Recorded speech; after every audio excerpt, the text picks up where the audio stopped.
কৃষি শিক্ষা দ্বিতীয় পত্র প্রথম অধ্যায় সৃজনশীল অনুধাবনমূলক প্রশ্ন নিয়ে আজকে আলোচনা করব।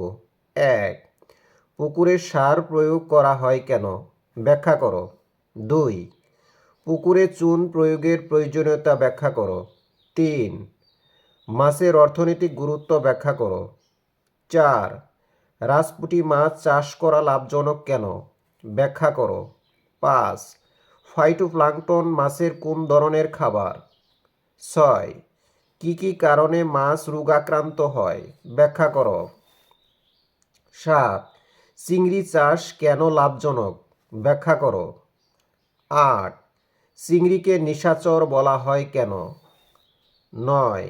রোগাক্রান্ত মাছ কিভাবে চেনা যায়? 10. নিরাপদ মাছ সংরক্ষণ প্রয়োজন কেন? ব্যাখ্যা করো। 11. মাছ পচে কেন? ব্যাখ্যা করো। 12. মাছ কেন শুকানো হয়?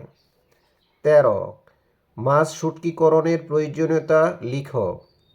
14. ফরমালিন দেওয়া মাছ চেনার উপায় কি? সুপ্রিয় ভিউয়ার্স, বাংলাদেশে যে কয়টি শিক্ষা বোর্ড রয়েছে এই কয়টি প্রশ্ন থেকে 100% কমন পড়বে ইনশাল্লাহ।